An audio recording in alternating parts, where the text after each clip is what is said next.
Oh, yes, family, blessed love to each and every one. Salamta, what a joy it is to be in your presence once again. I welcome you into the Tiger's Nest. You don't know we glorify the life giver and the keeper of life in all our doings and saying. Give thanks to Gas Emperor Haile Selassie I. I'm the Honorable Priest Isaac, again welcoming you into the lair, the Tiger's Lair. And this is the Tiger's Nest, reaching out to each and everyone that is in tune with us on Radio Anu. That is Radio Anu, the international flavor, the universal spice. You're definitely broadcasting out of the island of Antigua in the nation of Antigua and Barbuda. Priest Isaac's Institute of Holistic Knowledge, priestisaacInstitute.com. And of course, enough love and respect to the YouTube family and everyone on Instagram and Facebook as well. We have a wonderful sit down and what will, I expect to be a wonderful discourse this evening. We will be going into a conversation really with a good brother of mine who is definitely sitting with us and has given us the opportunity to exchange a few words with him and for him to share a few ideas with us. We have with us the good brother Frantz Defreitas. And Frantz Defreitas, he will tell you a bit more about himself, but he is Antiguan born. He is a businessman and an entrepreneur, and he is also a radio personality right here in Antigua. He is also one of the candidates for the upcoming general election on the side of the opposition party, the United Progressive Party. And again, he has granted us with great pleasure on my part, the opportunity to sit with him and to reason with him on his plans for the future and to learn a bit more about who Frantz Defreitas is. So again, it is my pleasure to say, blessed love, my good brother, blessed evening, welcome to the Tiger's Nest. Blessed love, and it's a pleasure to be here with you in this esteemed situation in the Tiger's Nest, just to talk to the people and just to exchange some thoughts and ideas as we seek to have a common mission of developing Antigua and Barbuda, our families, our communities, and the nation. Very good, my brother. Well, as I said, you are one of those who are aspiring to take hold of political office very soon. But before I even go anywhere close to that, because I've known you prior to you even going into the arena, and a lot of what you are speaking of today is what I met you speaking of even before. So I would just like to, get an idea, especially for the listeners who may not know you. And I know there are those who know you who still may not really know you, who Frantz Defreitas really is. I know you have a strong love for entrepreneurship. You have always been working with the youths as far as starting their businesses, as far as education, even down to your own children. And again, this is all before the political world. So we just want to be clear with that. Give us an idea, your upbringings, where you're from, who Frantz Defreitas is. Well, thanks again for the opportunity to share about myself.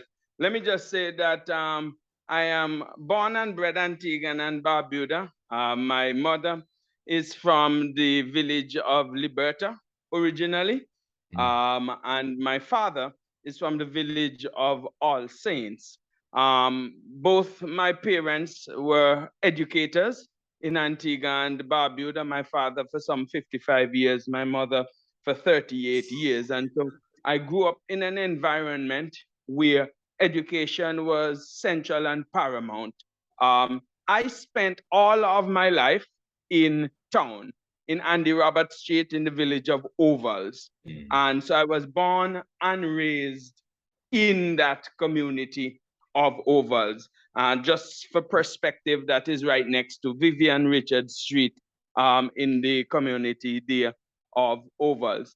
And so I must say that I come from a conservative background where my mother was a devout Christian person who participated actively in the church and development. My father was not so religious, but at the same time, quite strict and discipline focused.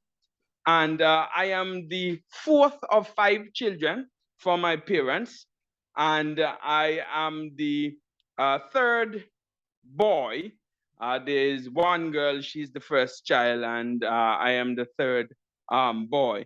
And so I grew up in a household with mostly my brothers, and spent a lot of time in the communities of my parents, in the community that I was born and raised. And so as a boy, with my grandfather in Patterson's estate, in what people might know as Liberta or Falmouth area, I did farming because my mother's father was a farmer, and that is how we principally got food.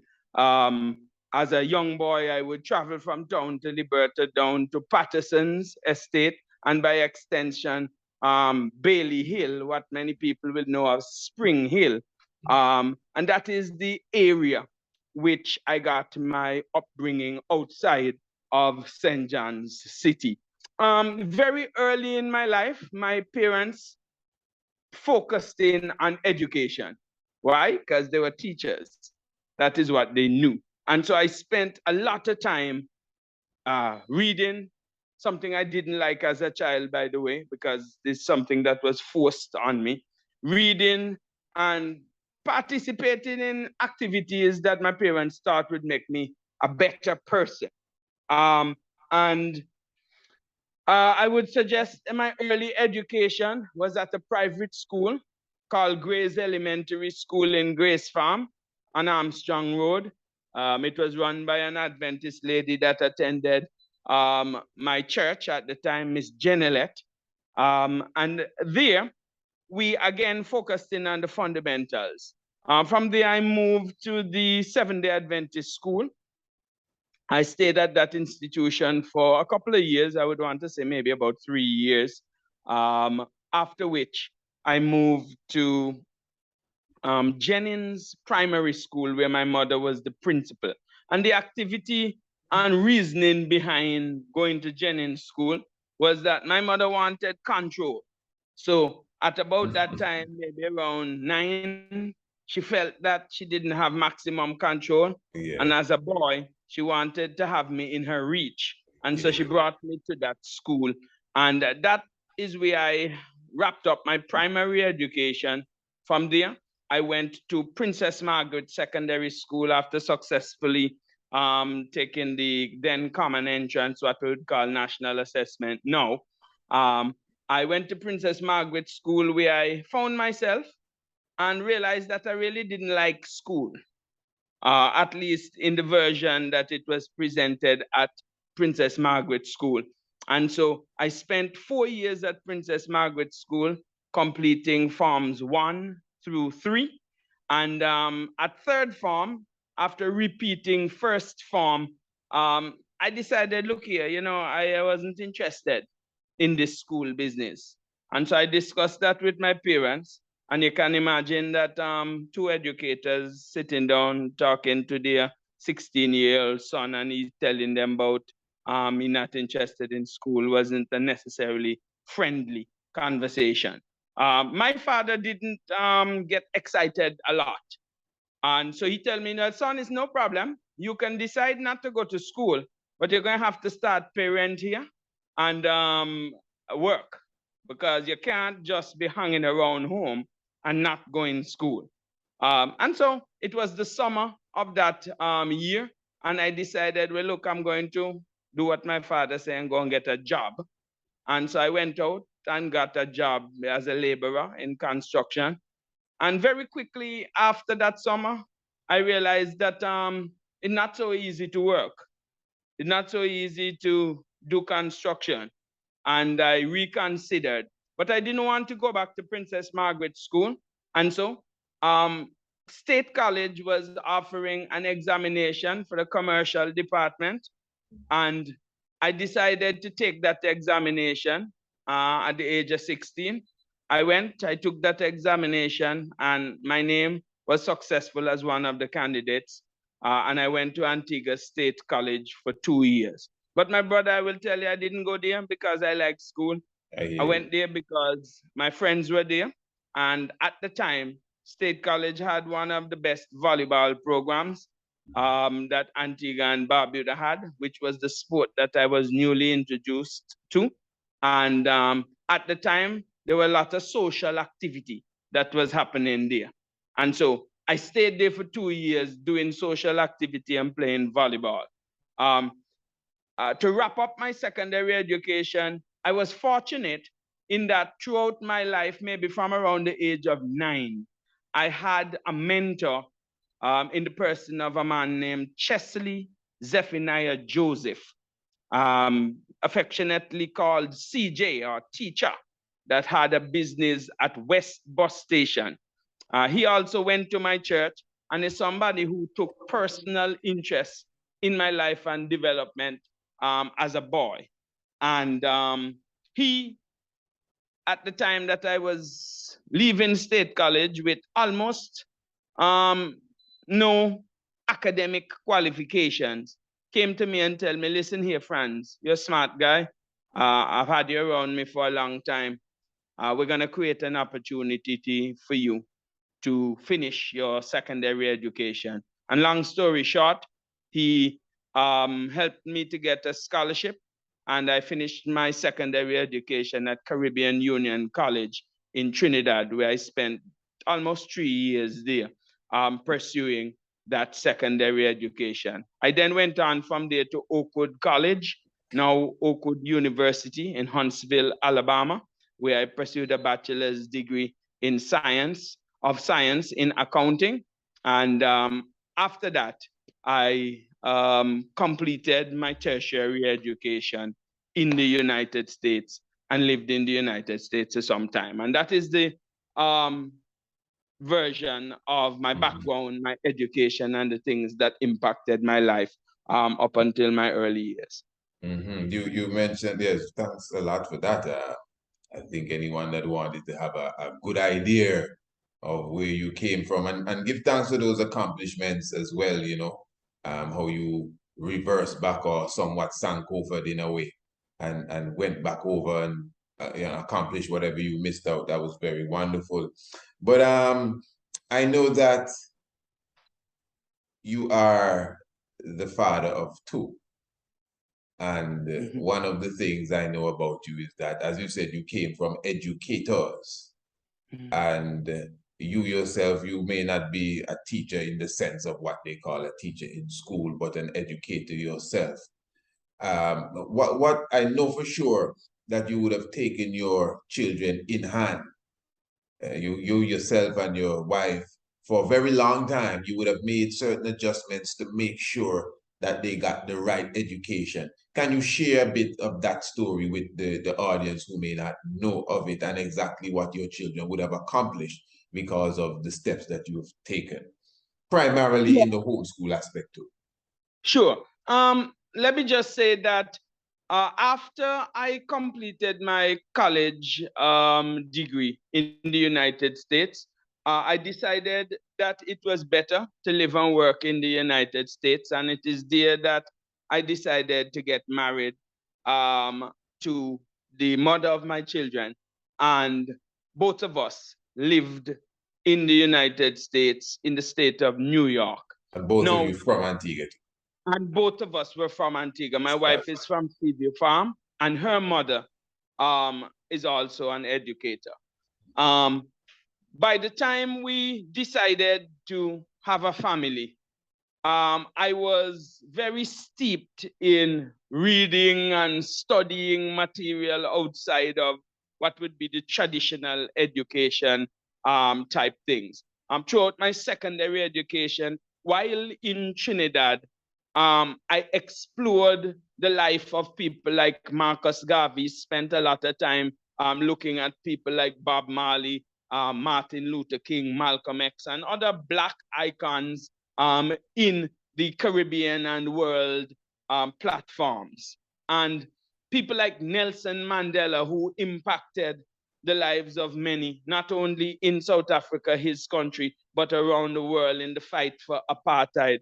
And I also started to read a lot of empowerment material about how is it that I could continue to grow and develop as an individual.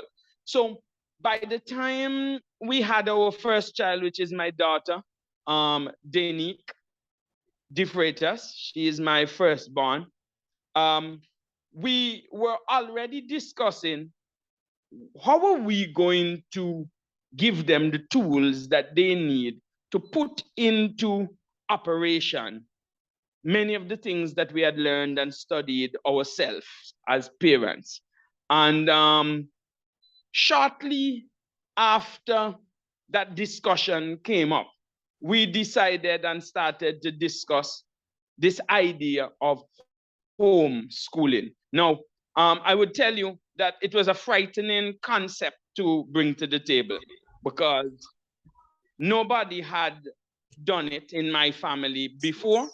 And as I brought this matter up with my father at the time, he was 100% against it. His view was that children should go to school and teachers who are qualified to teach should teach them. And that is how the education system was designed. Well, I had a different philosophy myself. And I thought that parents are most equipped to teach children, not because of necessarily any academic qualification, but because they're the ones that bring them. They're the ones that love them the most. And there can be nobody else that love your children more than you, yeah, notwithstanding what your academic background or your upbringing is. The role of the parent is to love, nurture, and train the children. So with that background and concept there, we kept discussing because we really didn't know how to approach the topic. And by then, 2 years later, my son was born. The first thing that we pivoted away from is that by the time my son was born, you know, I was a little bit more, what I want to say, radical. And so I asked my employer at the time, I was working with a hedge fund in New York, to give me what is called now paternity leave.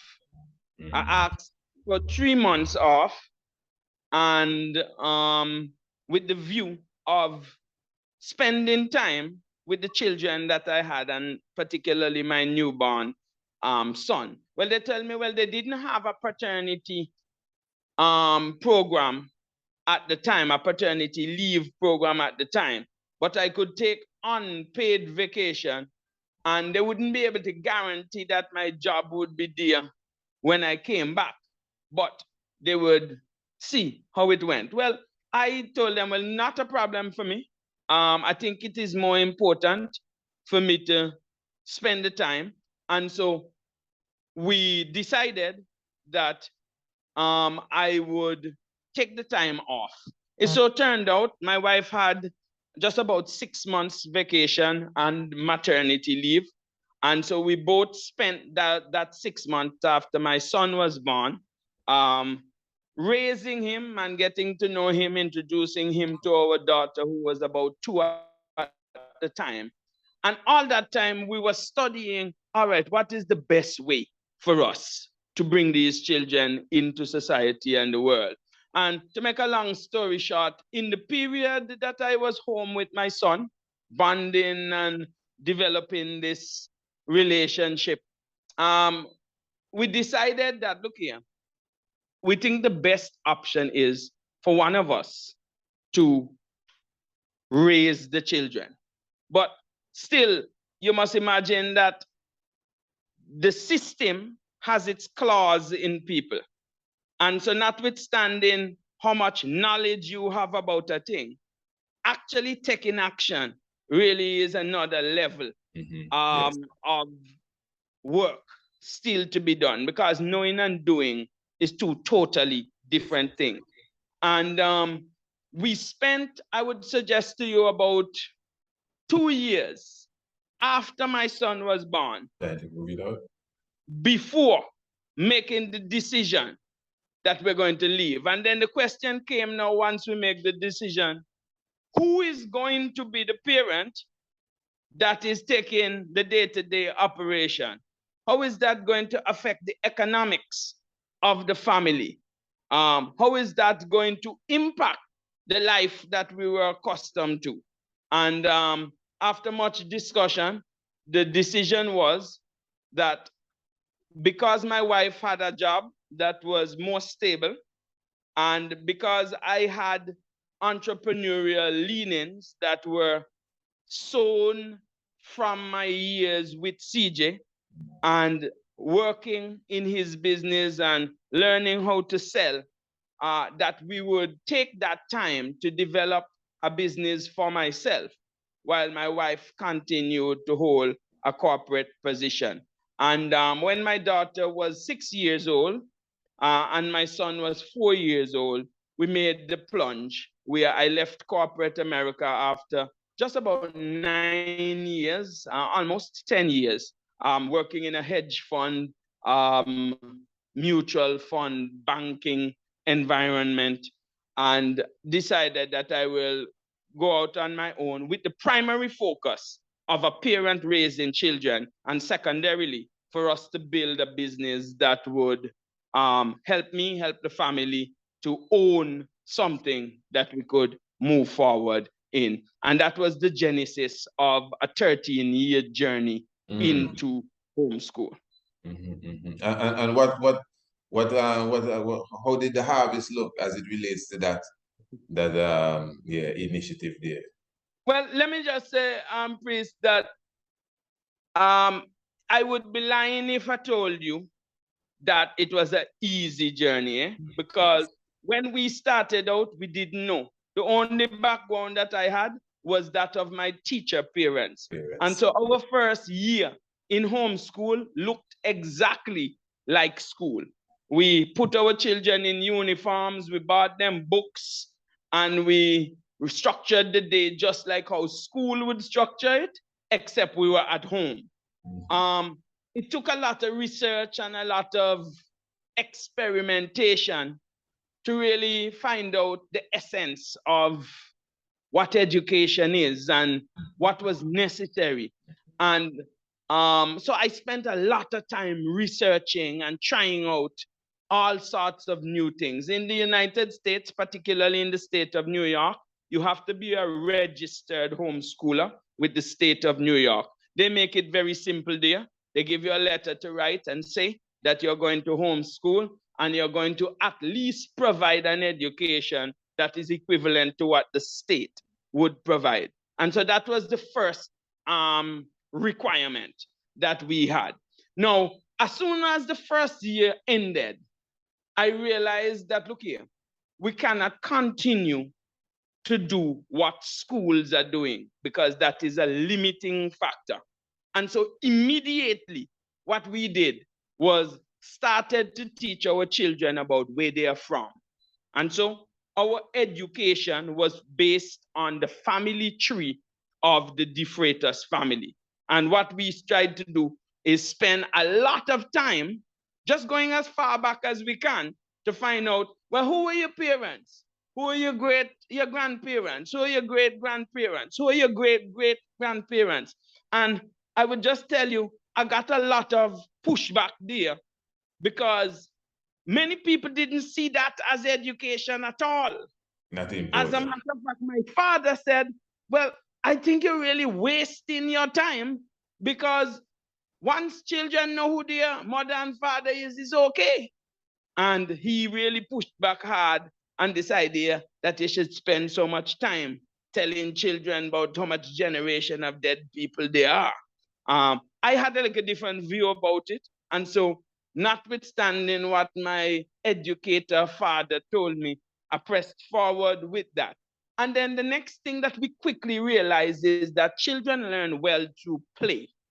And so we played a lot with our children. We spent a lot of time personally hugging them, talking to them, going to the park, running down the hill, flying kites, and doing all the things that children love. And again, My father, who is an educator, said, boy, why would you just have the children just playing every day? So you're doing two things now that don't make any sense when it comes to education.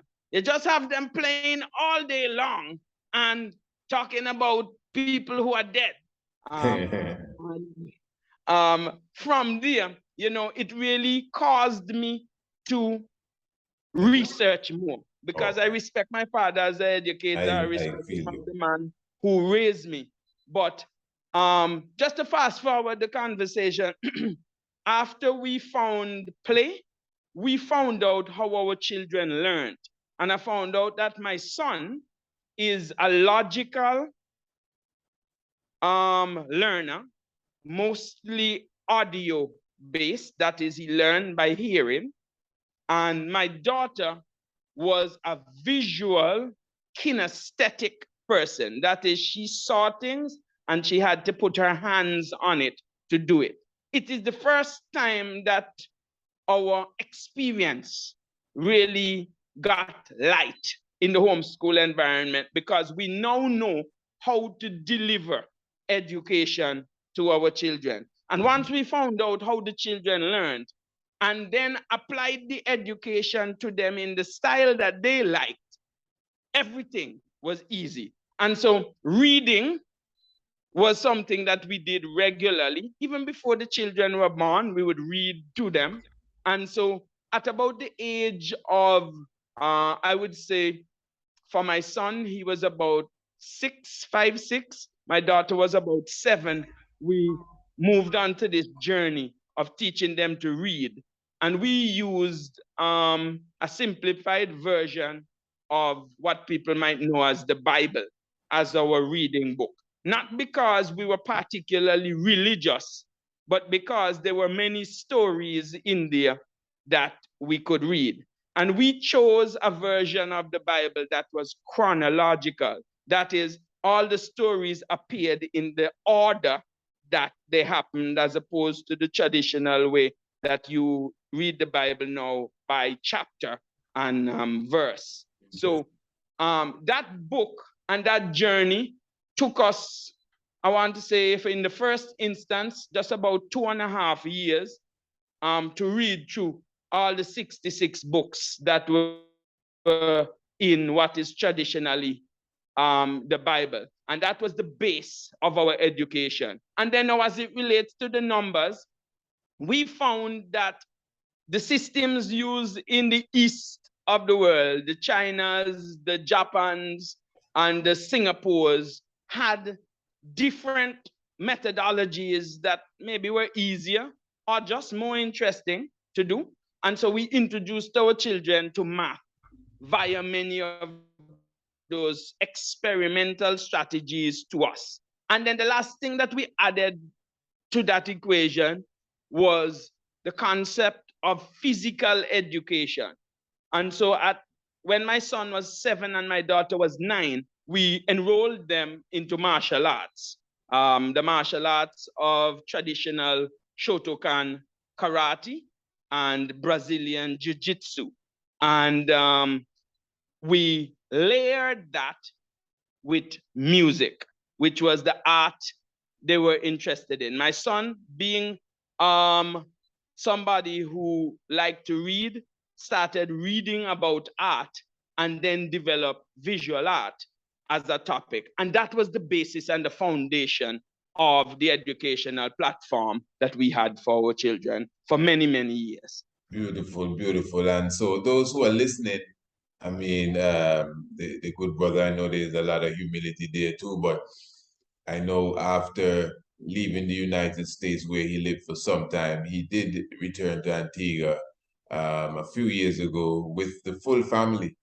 And maybe this was an experiment, but he did put the very same children into the public school. I think it was just for a year or two, you know, at the end of the game, and I know they did remarkably well. You know, I can't give the exact records, but I know they did remarkably well in their end of year exam or whatever the case is. Very good. I know you spent some time in Africa, my good brother. Just give us a quick rundown of where you would have visited in Africa. I know you did that with your family as well. So that as well would have been a part of the whole educational program, not just talking about it, but you lived in Africa, if I'm not mistaken, West Africa, and I think maybe East Africa too. Yeah. So what happened is that after getting a little bit of rhythm or momentum with the homeschooling program, we were based in New York. The first thing that we decided is that travel is a critical element of learning. And so while in the United States, we got up and drove to 42 of the 50 United States in our car. So we were almost always on the road. Many times doing risky things, according to my father. We would drive from one state to another, sleep in the gas station, get up the next day. And we toured the United States by Science Museum. And so we would get out our map. At that time, we had a GPS, and we would find every city that had a major science museum. And if the trip was ultimately from New York to Texas, where my father lived, we would take the route that had the most science museums on that route. And sometimes that route would take us 7 or 8 days. Normally, if you drive from New York to Texas, it would take you 2.5 days to get there. And so after exploring the United States, we did about 6 countries in Europe.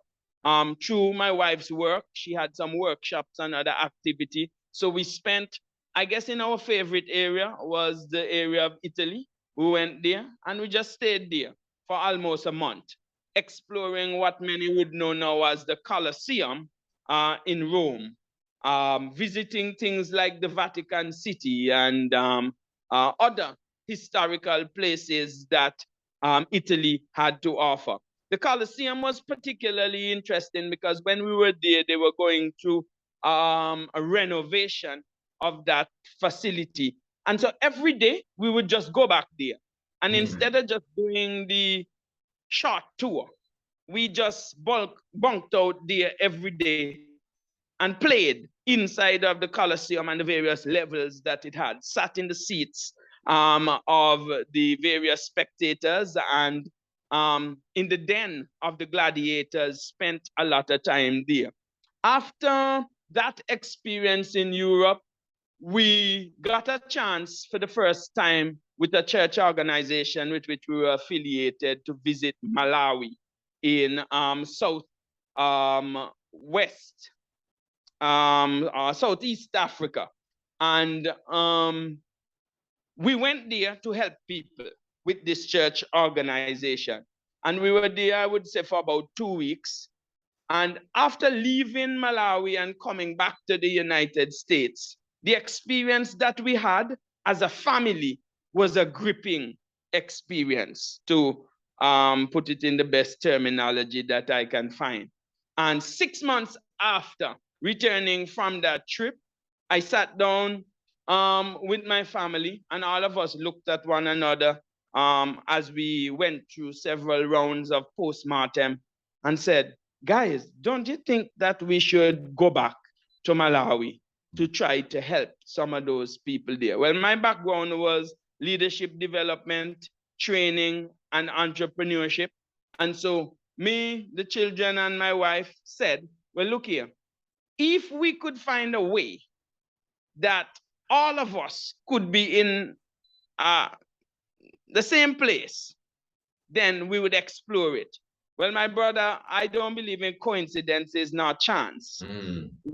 Within 30 days of us sitting down as a family, my wife had a call and the opportunity to work in South Sudan, which was then the newest country in the world. And it was relatively close, 2 countries away from Malawi, that we were interested in going to. We all looked at one another. And as adults, my wife made the move to go to the field to work.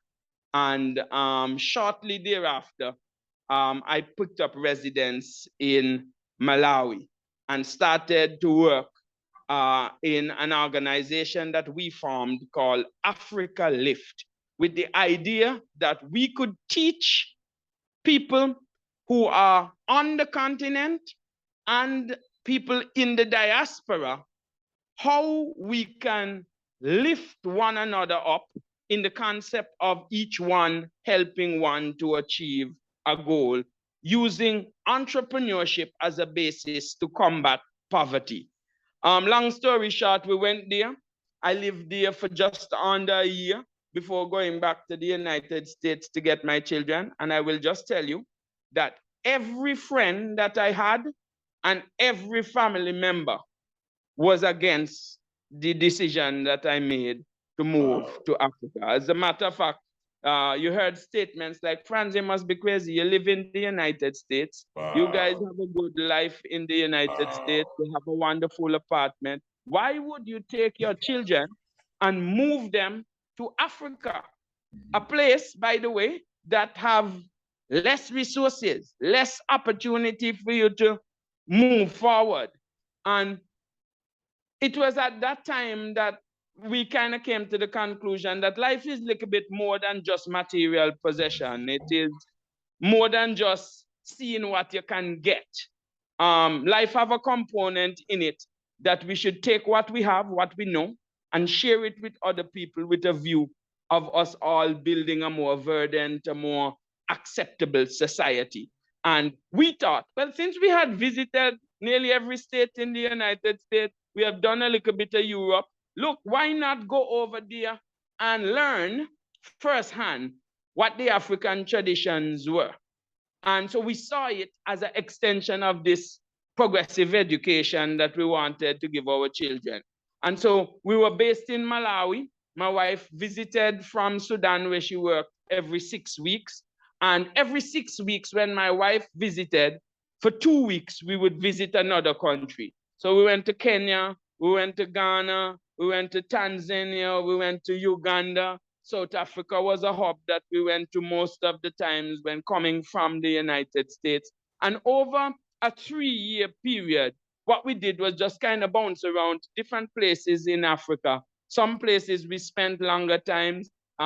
A few places like Egypt and Ethiopia, we only in transit there for short times while we flew to other places. But all in all, the children probably saw about 6 different African countries. My wife and I, we saw between, in my case, about 9 African countries, my wife about 12 African countries.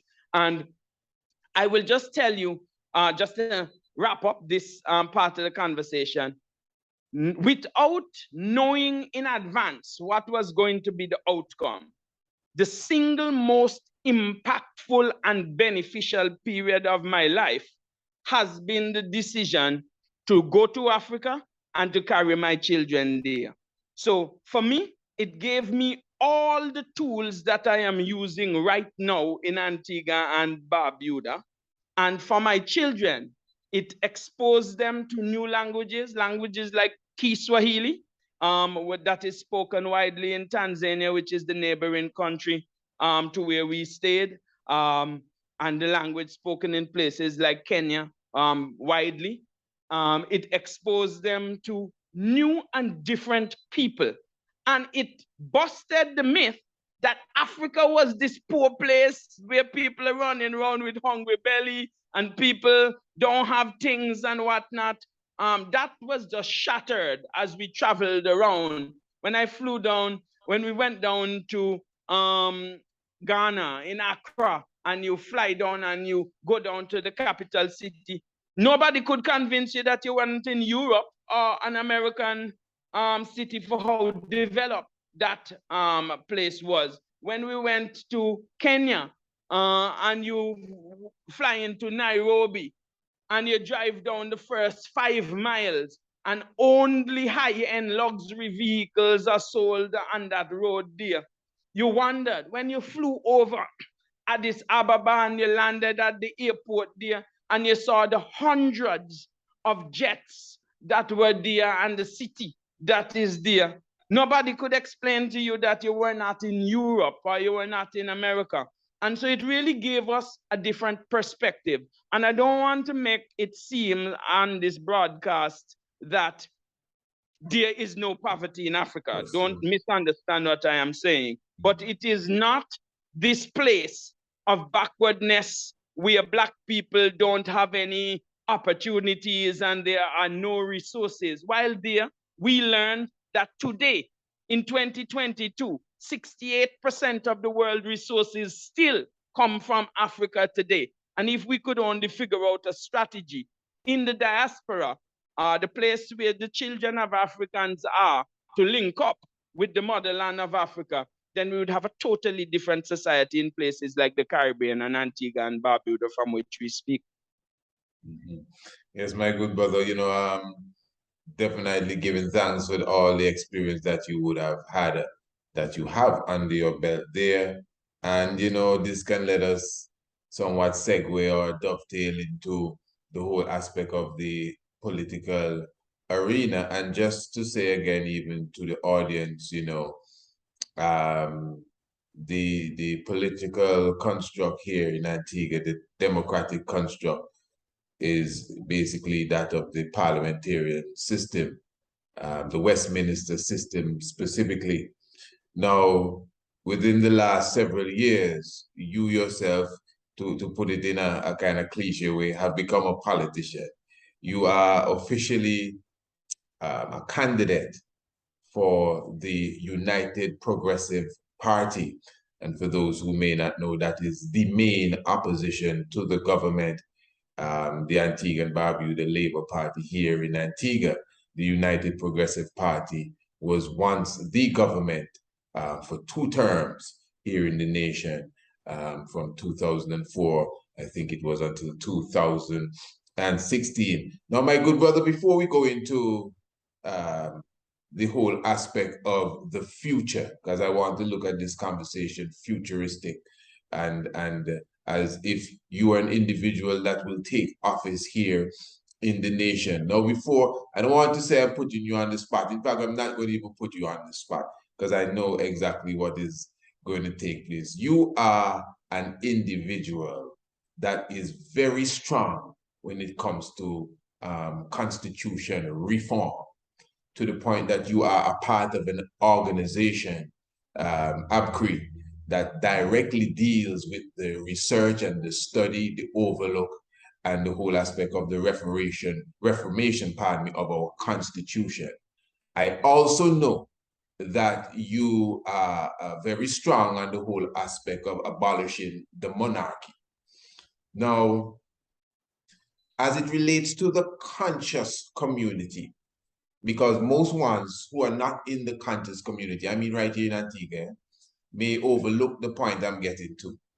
But when you win an election here in Antigua, the individual has to give an oath of allegiance to the British monarch, their heirs and successors. Now, again, I'm not going to ask you what you're going to do. I know you're a strategist, and you have clearly showed the nation where you stand. So again, that's not the point. But what I'm saying now, for those who are conscious, who believe that a word of oath is a very serious thing, again, I am sure as a reformist, you are looking forward to changing the system where we not swear to someone across the ocean, but swear to our own people and swear to the nation that we are about to govern. So if you are to take political office and you have to say that oath, how do you think the people should take that in, as far as the oath itself, as the oath is such a very precious thing? Yeah.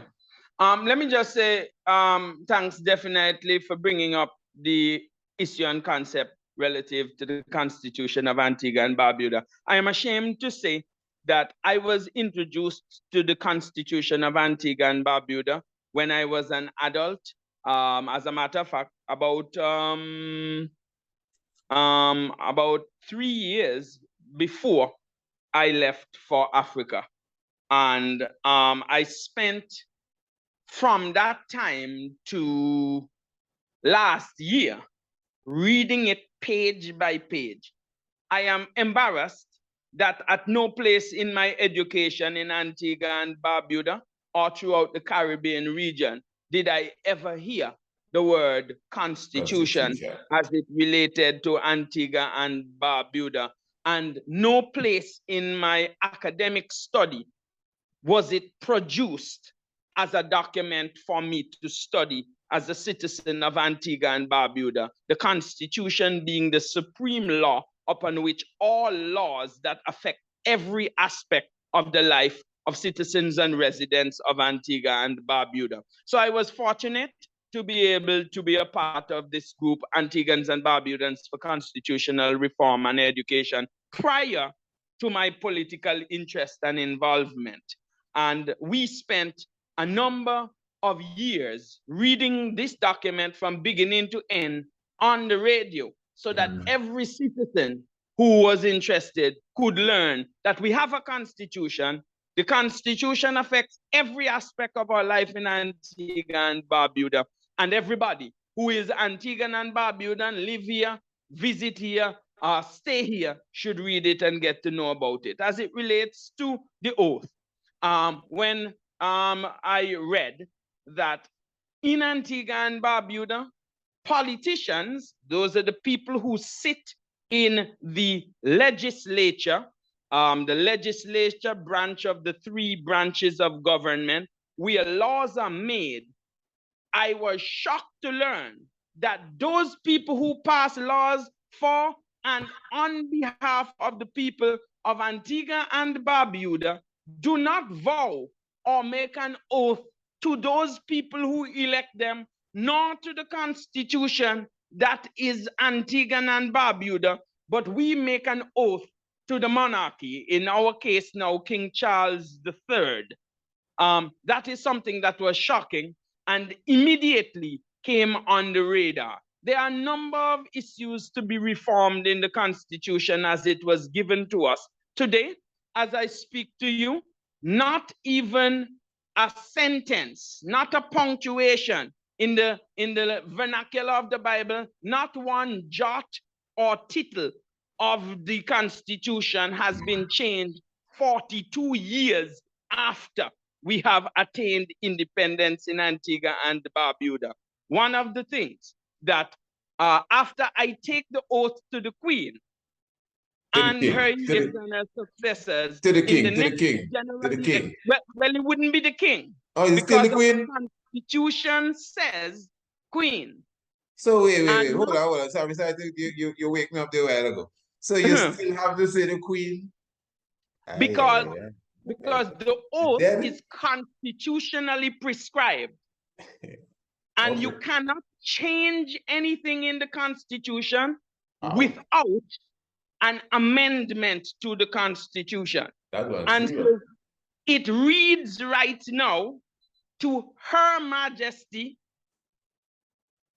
and you would have to say that because that's what the Constitution says. Now, to change the oath does not change anything else in the Constitution, right? So, for example, Jamaica is currently a constitutional monarchy, as is Antigua, and their oath is to their constitution and their people. And so it changes nothing. You're still a member of the Commonwealth. The monarch is still the head of your state. But we believe, I personally believe, that when you are elected by a people, you must go and serve those people. And those people should be able to hold you accountable. And they can't hold you accountable if your oath is not to them and to the Constitution that represents them. It only makes sense. It only makes sense, my brother. Give thanks. Your outlook on reparation and compensation. I know it's a very broad topic, but I wouldn't even give a direct question. Your outlook on it, especially being put in a position where you may have a say of which direction it takes. Yeah. Let me say to you that I am for and I support the concept of reparations. In whatever sense it comes to the table. I really do believe that the world owes a debt to Antigua and Barbuda. And I'm not even going to speak for the rest of the Caribbean because other countries can speak to themselves. Antiguans and Barbudans died at the hands of white plantation owners for economic benefit for them for hundreds of years. And what should happen as a result of that is Antigua and Barbuda should be compensated for the atrocities that have been meted out on the peoples of Antigua and Barbuda. As has been the case in the Holocaust, as has been the case with other races that were afflicted by different atrocities, we in Antigua and Barbuda should have economic benefit in the form of reparations for the people of Antigua and Barbuda. Having said that, I want to say to you, my brother, that it probably will never happen in my generation that the white people who have benefited from the slave labor and the sweat and blood of Antiguans and Barbudans are going to somehow get a conscience and decide that they should give us back what they have taken from us. And so for me, we, the Black children of those slaves, ourselves, must position our communities, our nations, starting with our families, to do the work of building communities that care and love ourselves. And so in 2022, we are 42 years independent come November. And in Antigua and Barbuda, we are still selling out the land that has been given back to us as a result of being independent nations to the same people who enslaved us, to the same people who robbed and raped us.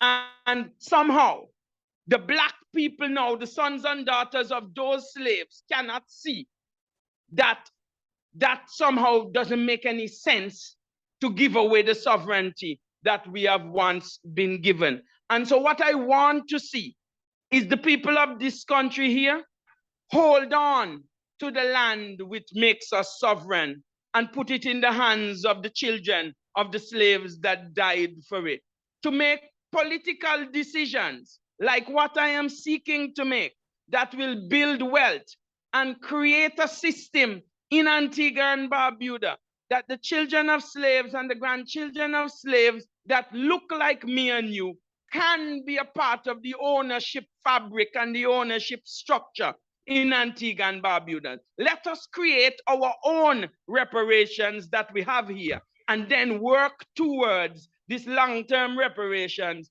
that we're waiting for. We can't let people give us reparation. We have to fight hard like hell to get it.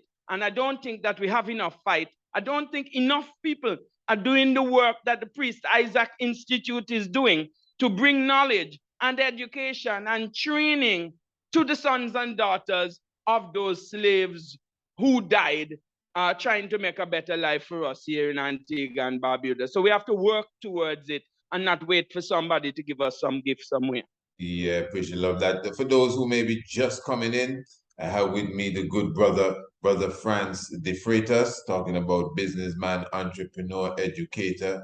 Also, he is a candidate for the United Progressive Party in the upcoming general election that is scheduled, if that's the right term, here in Antigua in the early part of 2023. Could be anytime before that as well. We've been having a wonderful discussion, getting to know the brother a little more intimately, and going into some of his aspirations as it relates to his political future. We don't intend to have him here that much longer, but of course, as I said, relating to political aspirations, and obviously a few of the questions I'm bringing forward, it is more from a conscious realm, because I mean, you know, people cover the regular things every day. Not that they're not extremely important, whether it's a hole in the road or the road in the hole, or the lack of water, whatever the concerns that are on the minds of the people. But still, there are other, you know, subject areas that maybe because of our construct in the way we think and culture, we don't really dwell too long on them. We may just pick up the subject and beat it around and run away. And one of the subject area I want to touch upon is the cannabis industry. Now, of course, several years ago, the current Prime Minister, which is the Honorable Gaston Brown, in Parliament, he made an apology to Rastafari in general. And, you know, it just in, of course, in the respect of our time too, I like to couple the cannabis with Rastafari. Although, you know, we do not separate cannabis from our people in general, you know. So I don't want no one coming down on Rasta. Some people seem to don't like say that, well, Rasta get all the freedom with the herb. No, it's not. We have been fighting for it for a very long time. And on my part personally, I was very appreciative of certain levels of freedom that came with him. With it, I even wrote a letter to the very same Prime Minister showing appreciation for what he said was a heartfelt apology towards Rastafari for the atrocities that they was meted out to them. So really coupled with that, certain doors were open on the industrial level, the medicinal level, the planting and harvesting level, as well as the sacramental level. My brother, the document that has to do with the decriminalization of the marijuana is like 270 something pages. So I know sometimes we talk about it and we just say a few words and think it's as simple as that. Now, obviously, we can't dedicate the whole program to that.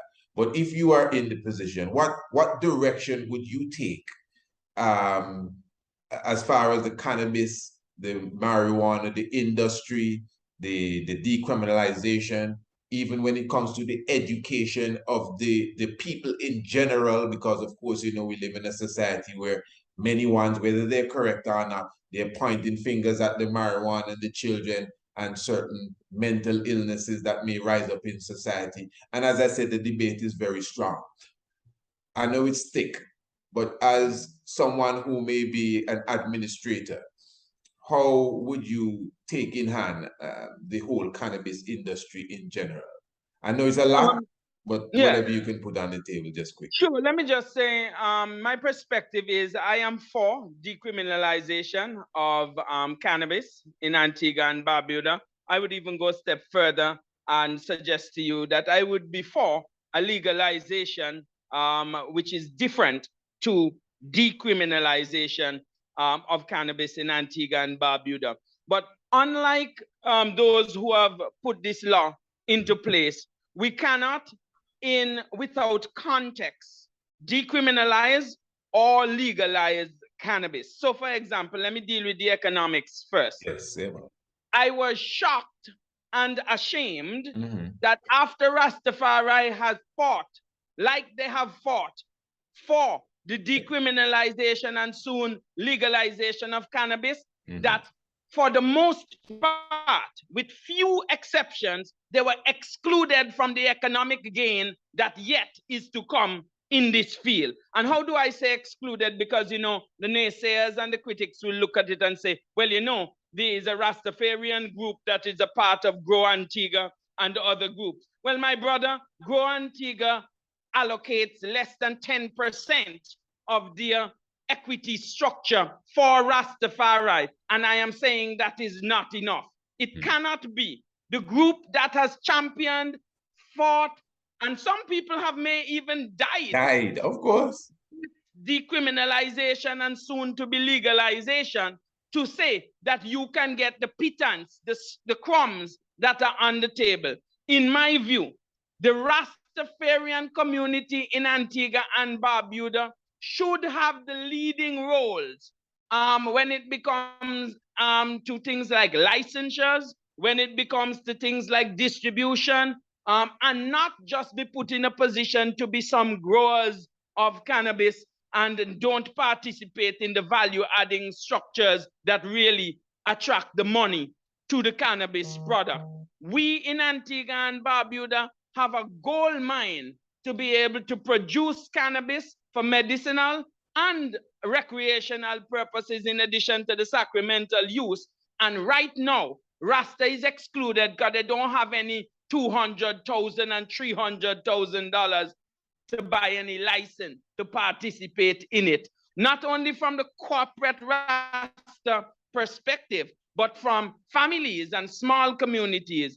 The people and them who are Rasta in Antigua and Barbuda should, by virtue of the fight in previous years, be given special dispensation because they know the most about cannabis. And I believe that is a reparation issue locally here, that because of their fight, because of the troubles that they have experienced, they should get a 1 foot, what we would call a handicap, to participate economically, to recoup some of the losses maybe that they have had over the years. Now, it would be remiss of me to bring up the issue of cannabis, its decriminalization and legalization, without saying you cannot have such paradigm shift and change without bringing education to the table.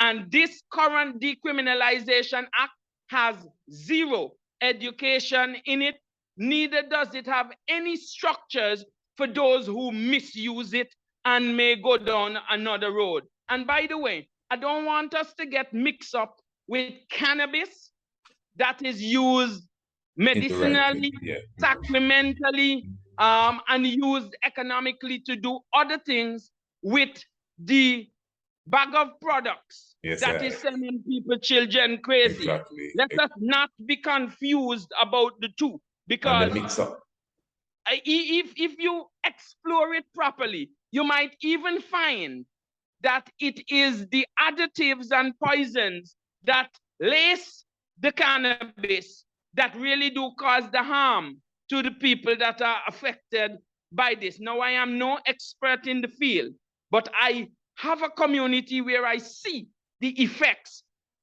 And we in Antigua and Barbuda, especially those who are interested in decriminalization and legalization for the economic benefit, should also advocate for the treatment of any side effects, of any hurt or harmful consequences that may come as a result of using either cannabis or its byproducts and its additives together. It must be a holistic view of dealing with all the parts for the benefit, not only of Rastafarians, but of Antigua and Barbuda. It cannot be that we can bring more white people here to grow herb and extract the money from this country while we are not making the economic gains associated with that. That is how I view that.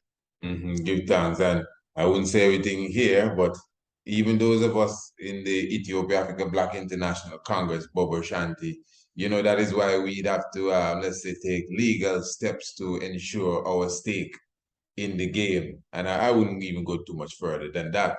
But yes, give thanks definitely. And you know, as it relates to, as you said, the cannabis in general, the whole education of it, even that, when it became decriminalized, I also wrote a letter. I think this one was specifically to the cabinet secretary, which should be read to the cabinet, to, you know, to create a program, an educational program that would go into the schools to at least get the youth, their mind, you know, because when it comes to the cannabis, I mean, they don't know nothing about it. Some of them don't even know how the plant really looks. They don't know the history of it. And so if you're going to deal with something so intimately, you know, and this education plan that I was putting together, even big people should get that to it, because even big people don't even know what's going on. I want to interject here, priest. You know, every time we say the word cannabis in Antigua and Barbuda, or herb or marijuana, or whatever you want to call it, you know, the only image that comes to the head of people is the image of people burning chalices and burning spliffs. But the truth is that one of the most, what should I say, flexible the plants that we might have in the world is the cannabis plant. And not only can it derive economic value from the use and smoking of it sacramentally or otherwise, but as it relates to it being a food, as it relates to it being a textile material, as it relates to it being a product that could be additives to different products to produce other things of value. These are some of the benefits that I think need to be further discussed and educated about, because they are almost silent in the discussion as to how cannabis can be beneficial to the economy of Antigua and Barbuda, the Caribbean, and the world for that matter. Definitely. In August, I was in St. Lucia, and I was with some students from John Hopkins University that visited Mount Kailash. And we had an audience with the Prime Minister of St. Lucia, and he said that he stated that this year, this new year, curriculum year or educational year, pardon me, he will be placing African history in the curriculum of the students of St. Lucia. Now, you know, we've been advocating for that for a very, very long time. And I mean, I've heard you clearly said, you've said it in the public, that if you have a say in education, you would make sure that at least to some degree, Africa has a bigger say in the curriculum. You want to just give us a quick word on your outlook on that? Yeah, let me just say that most of the things that we see around us in the developed world and in the developing world are sourced out of Africa. The knowledge that we share here as high knowledge and education, most of it originated out of Africa and the schools and universities in Mali and other African countries. The development that we see in the Western world are all copies of things that would have happened tens of thousands of years ago in Africa. And having gone to Africa, I am 100% certain that if we teach our children that slavery and enslavement is not the genesis of Africa, then we will have a totally different relationship with Africa and a total different outcome of how we can integrate this Africanness that is already intrinsically a part of us. And so the education is really what causes us to be rich or what causes us to be poor. And we continue to educate our children that blackness and Africanness is bad and white things are better or good. I would like to propose to you that every child in Antigua and Barbuda should take from the primary school level a course in Africa and Africanism. They must have a concept of the history that people like Mansa Musa and others who created great wealth for the continent are positive things to study and be aware of. And by the way, there are many other studies and peoples that we could look at as success stories to model our Caribbean region, even in 2022 now. And so to start that process, we have to put that education early and bright in the curriculum. I'm going to go a step further and say to you, I don't discriminate against people, but before we teach Mandarin, the language of China, in Antigua and Barbuda, we must teach Kiswahili. Jumbo, man. We are more connected to Kiswahili than we are connected to Mandarin. And again, it's not that I have any problem against Chinese people, but it's black, we black down here. We're not Asian. And so my position is that we should first connect ourselves. And many people may be saying, well, you know, the economy is moving towards China and this whole 9 yards. Well, the truth is 68+% of the world's resources, even that funnel and fund China's economic development, come out of Africa. Just ask Xi Jinping and his Silk Road initiative why they are going into every African state and trying to recolonize them, because that is where the resource of the world is. Our children should be able to speak the majority language of Africa, which is Kiswahili. Kiswahili. Jumbo, habari gani, man? So, yes, give thanks. Before I ask you about your constituency and we seal up, my brother, on a personal level, Greencastle Hill, that has been, you know, like a heart space for me for a long time. And with successive governments, I've always approached and, you know, to get an understanding of why it is still being abused by whether it be international or some sort of national going on. For those who do not know, and most of the people listening know exactly what I'm speaking of. This year, December, we're definitely looking to have our summer solstice. So when it comes to Greencastle Hill, a very special monument amongst us. You visited it with me and with yourself, I know. You've gotten the executive tours, so you have an understanding of the dynamics of it. And at the same time, I know you see the value of it, not just the spiritual value, the economical value, even the whole aspect of tourism. But yet still, it seems as if somehow we're not reaching where we need to reach as it relates to Greencastle Hill.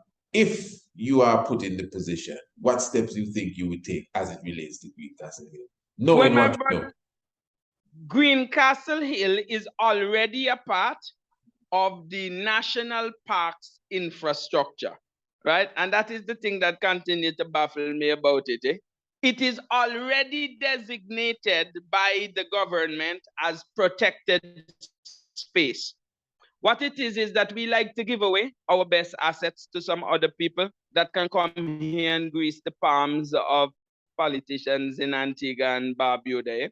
I am suggesting to you that Greencastle Hill needs to be put in the hand of Rastafari Experience, the group that has championed, that has cleared, that has made most people, I think, aware of Greencastle. And don't get me wrong, it's not like if tomorrow, if I become in a position of leadership, we're going to get all the money or all the resources necessary to do that. But y'all need some legislation quickly to be able to at least do introductory steps to be able to protect that mountain and its historical value, to protect the spiritual value that comes with it, and be able to include it in the tourism product as some way to go, something to do that is on an international level. For the life of me, I don't understand why that piece of it has not been put into effect, because tourism is already our economy. It is already what we do here for the most of our GDP. And what we need is people who know the mountain, who understand its significance, and who understands the value of it and its ability to create jobs, its ability to be able to sustain our nation, and again, to preserve the historical elements, to put it in the hands of somebody indigenous who can develop it and keep it home and grow it over time. I think Greencastle is a treasure, and we have to continue to fight the fight. Nothing good come without a fight. And I am just going to encourage the people at Rastafari Experience Antigua to be able to continue to push forward, because once I am in Parliament, it's things like that that we have to advocate for. No one group can do it alone. And I don't even think from my discussions with Rastafari Experience Antigua that they are seeking to be exclusive or independent. Not at all. My understanding is that they want to bring Antiguans and Barbudans and those who understand the value of that hill there together, so that we can preserve it and make sure it is there for next generation. And so I support that idea that we should fight to preserve it, and more importantly, seek to develop it so it can be a part of the economic engine that will grow Antigua and Barbuda.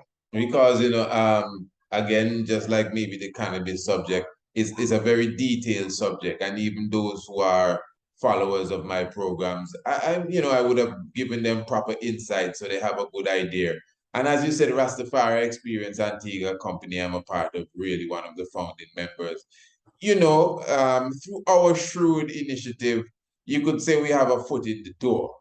But you see, the thing when your foot in the door, sometimes you feel the owner of the door squeezing the door, you know. But anyway, I will just leave it at that, and we're moving forward. My brother, we're going to look to seal up now.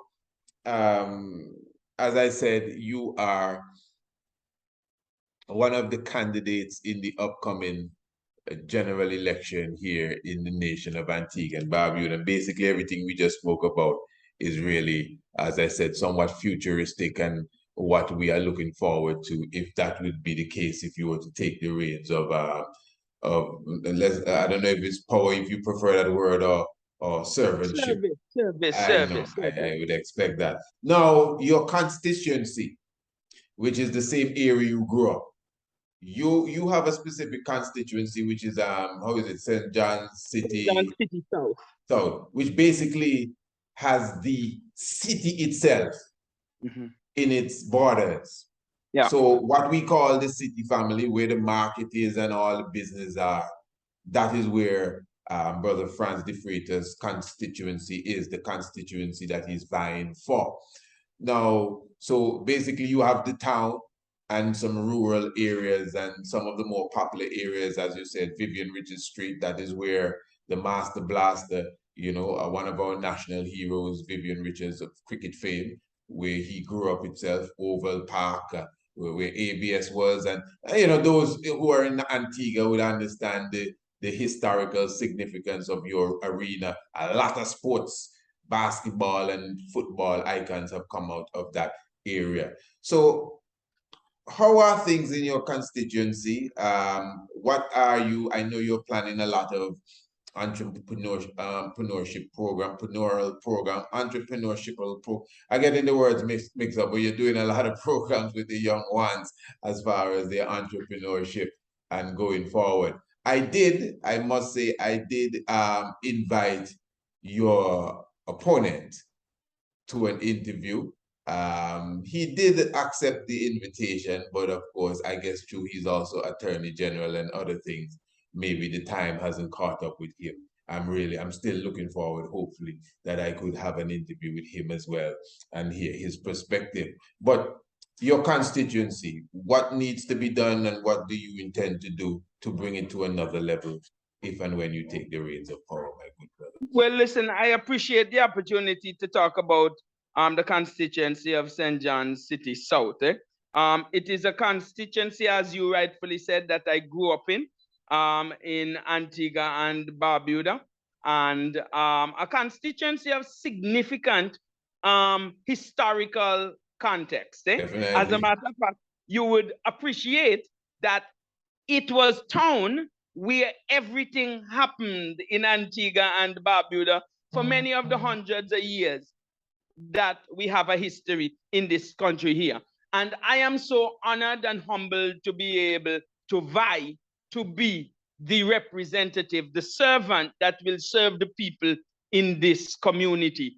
I am in a unique position where much of the geography of my constituency are people who cannot vote for me. So the people who own the businesses, who own the buildings, who traverse those businesses don't live in my constituency, and so they cannot vote for me. But having said all that, what we have done is looked at our community, realized that it has been abandoned over the last 30 years, and we are seeking to fix that problem there for the betterment not only of the community, but of Antigua and Barbuda in general, to preserve the history. Having said that, the people of St. John's City South, my campaign team, have come up with what we are calling some sustainable development goals, not for the nation, but for our community. Things that we want to see done in our community so it can be the best community that exists in Antigua and Barbuda. And without spending too much time, I'm just going to list those development goals. The first thing is, in City South, under my servant stewardship, there will be no hunger in our community. No one will be able or want for food, short-term or long-term, and it not be available. There will be no poverty in our community. Why? Because as a nation, we have the resources necessary to reduce significantly, if not alleviate, poverty overall. Our community will be a community of wellness. we will engage people like Rastafari Experience Antigua to carry people on hikes and tours and other initiatives that will help them to exercise, eat right, and be healthy. And now with the Priest Isaac Institute getting into food preparation and wellness, we can partner up with organizations that are indigenous and local and health conscious to make sure our community is able to meet the health and wellness initiative and mandate that it has. Quality education. We want to see every child get not only the traditional academics that are afforded to them, but the trades, the skills, the ability to farm, the ability to start businesses, and the ability to build wealth as children of Antigua and Barbuda. We're going to have clean water in our community for all. We're going to focus heavily on rebuilding and telling the story of the history and culture of this great constituency of St. John's City South by putting a museum in place to chronicle the hundreds of years of history that is there, using people like Paddy de Grey Simon and others who have taken and found the history of Antigua and Barbuda. We're going to rebuild the infrastructure that is quite old. Why? Because it would have been the infrastructure in place the longest in Antigua and Barbuda. And we're going to make sure that entrepreneurship is a pivotal piece of our community. We're going to build the most businesses in Antigua that will empower our sons and daughters of Antigua and Barbuda. Our economic growth and jobs will be front and center. Our sports development will be a big part of the development of our community. And we're going to seek to include not only a place where we can play outdoor sports up in the Belmont area, but we're going to put a state-of-the-art sports building in the Ovals community in the name of some of the icons that exist from that community. And finally, the capstone project that I would like my legacy to hinge on as a servant of the people of St. John's City South is the full redevelopment of St. John's City to include new structures, refurbished structures, structures that preserve the history, cleanliness, and just to make sure that we have entertainment, restaurants, and other activity to bring back the life of St. John's City right in the harbor mount, where all tourists disembark when it comes to cruise tourism in Antigua and Barbuda. And these are the sustainable goals that the people have identified and I agree with, and I'm going to work towards as a servant for the people of St. John's City South. Yes, my brother, give thanks very much for the moment that you spent with us this evening. We definitely were speaking with the good brother Frantz Defreitas. Any closing words you'd like to leave with the family? I know for sure that we could definitely reach out to you very easily. You're an individual that you take charge of social media. You're not a hard person to find. I would say a lot of what you just pointed out there. I mean, I've been around a few places in the world, and I must say, politics is unique in Antigua. Trust me, even around election time is unique. But I will say, and this is a genuine statement, that what you are proposing, you have already begun. And you have even begun it before, I'll repeat, you got into the ring. So I wouldn't expect that if that is the case when you become chief servant, that anything should change at all, but only amplify, you know.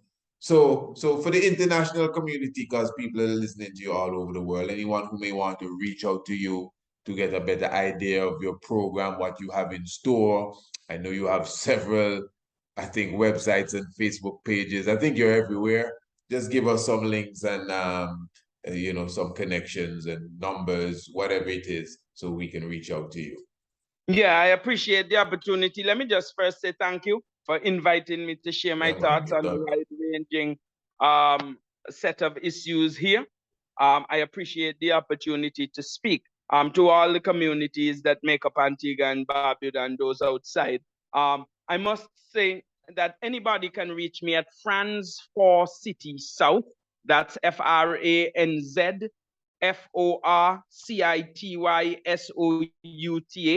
is the handle on my social media pages. My website is www.frantzforcitysouth and .com, of course, and you can reach me there. You can make a donation on that page with a debit or credit card as well. People can call me or WhatsApp me on 268-775-0775.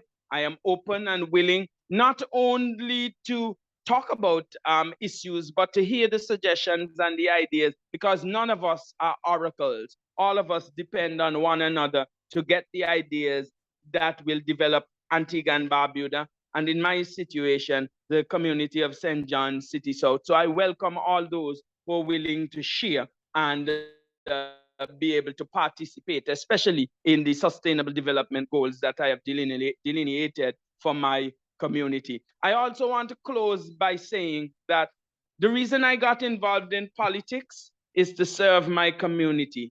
I am embarrassed by the 30 years regression that we have had in that community.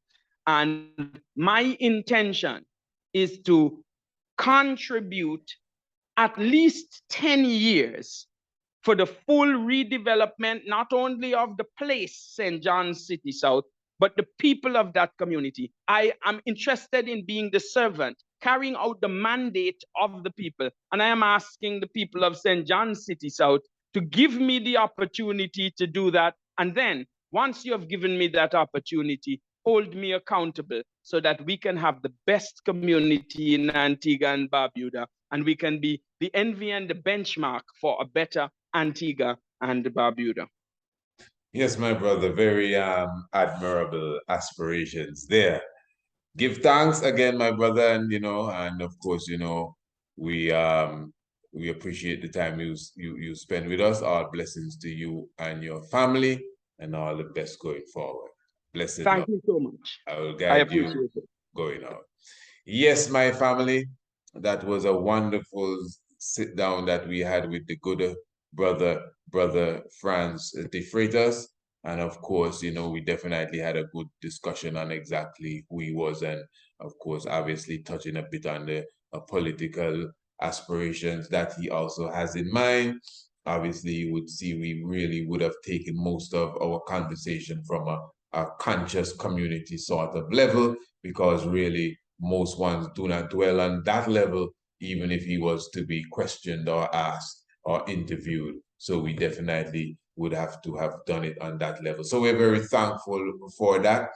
And as I said, I did also reach out even to his opponent, that would be the Honorable Stedroy Cutie Benjamin. He is a long-standing, I would say, veteran politician here in Antigua. And as Brother Frantz says, for the last 30 years, well, he didn't say it, but for the last 30 years, Mr. Benjamin would have been running that constituency. He actually said, this is Frantz, if you listen good, he said, nothing's been going on for the last 30 years. It's just another way of saying that his opponent is not doing that much work. But anyway, I have also reached out to him. In fact, I've reached out to a few people, that's how it is. And so that they could come and speak to the nation and even to the international community, so we can see exactly what is on their mind as it relates to the people. So family, give thanks, give thanks for your presence with us. Make sure that you continue to keep it locked right here on Radio Anu. Remember, Anu, A-N-U, Anu, Antigua Anu, Ancient Anu, as my good brethren Jabba Amin says that the Anu is an ancient Dogon word as well. So make sure you keep it locked here to Radio Anu, the international flavor, the universal spice. We have a lot of wonderful, great interviews, more interviews coming your way. Remember, it's PriestIsaacInstitute.com, PriestIsaacInstitute.com. Remember, Patrons Day is on the way, the 3rd of November. Of course, you can make your pledge. You can email us as well, institute@gmail.com and give us a word. And remember the documentary, our 4th full-length video documentary, A Pedimec, the Conquering Lion Hath Prevailed. Remember, you can pre-order your copy. Of course, on Patrons Day, we will be having a live presentation, the official presentation. What was the word? World premiere. The world premiere of A Pedimec. Wonderful documentary, definitely. And remember, you could definitely, contact us again. And even, as I said, make your payments for A Pedimec early. Not for the world premiere. The world premiere is going to be free. We're going to give you the links and you're going to come in and make sure you have everything for the evening. But you can order your A Pedimec early and bright. You don't have to wait until Saturday night. All right, family, give thanks for your presence with us. It was a joy. Give thanks to Brother Frantz Defreitas as well, and blessings to him and his wonderful family. Give thanks to the life giver and the keeper of life. And of course, I will see you again right here, Radio Anu. Just keep it locked. Radio Anu, the international flavor, the universal spice. Remember, it takes some realize to realize the real lies that are amongst us. Holy Manuel Selassie, Jah Rastafari. Blessed love.